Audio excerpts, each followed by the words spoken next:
Mm. Et il y a une sœur, ah, excusez-moi les sœurs, parce qu'il y a une sœur depuis tout à l'heure qui envoie des messages. Je vois pas tout, mais là je vois, elle dit quoi? Les femmes métisses sont-elles les jumelles des femmes noires originelles? Ma sœur, il y a tellement à dire sur cette question. La femme noire originelle, elle est inimitable. D'accord? C'est la femme noire. Clairement.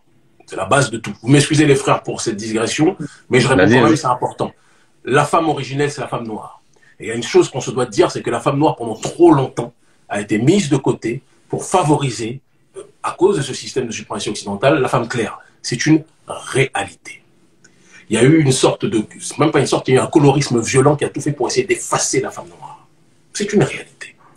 Et donc, il y a une entité qui est originelle, c'est la femme noire. Ça, c'est clair. Et c'est important de dire les choses telles qu'elles sont.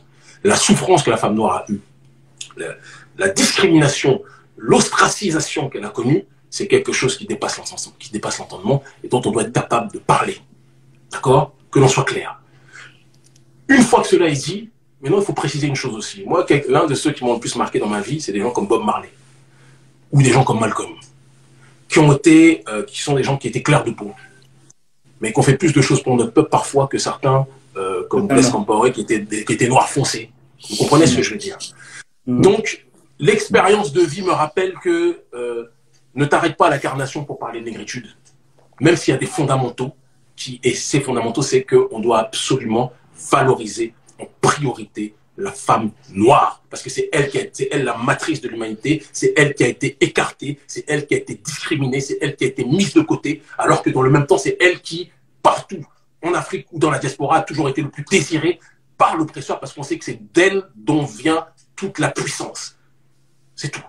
Donc les choses, elles sont dites de manière très claire. Le colorisme est un sida de l'humanité et on doit le détruire. Je pense notamment à ma fille Satero, qui je sais, qui est la prunelle de mes yeux, et à sa petite sœur aussi, etc., et tout ce qui s'ensuit.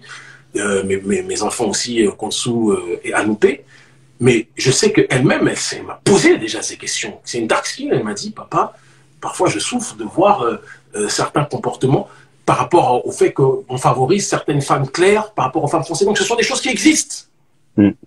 Bien sûr que ça existe. Et bien sûr qu'on doit être capable de combattre ça. Il n'y a même pas une once de débat dessus. Mais ce que je refuse, c'est que certains veulent m'entraîner dans le fait de dire oui, comment dirais-je, donc les noirs clairs, c'est pas des noirs. Non, je dirais pas ça. Parce que dans le combat que je mène, j'ai vu des gens qui étaient noirs clairs, mais qui ont fait beaucoup plus dans ma vie que certains noirs foncés. Vous comprenez? Et Malcolm, Bob Marley, Kathleen Cleaver et d'autres ont fait pour notre communauté ce que certains qui sont très foncés n'ont pas fait. Donc ça ne veut pas dire que l'originel, c'est le clair de peau. Non, non. L'originel, la matrice, hommes et femmes, c'est les noirs, c'est les dark skins, c'est comme ça.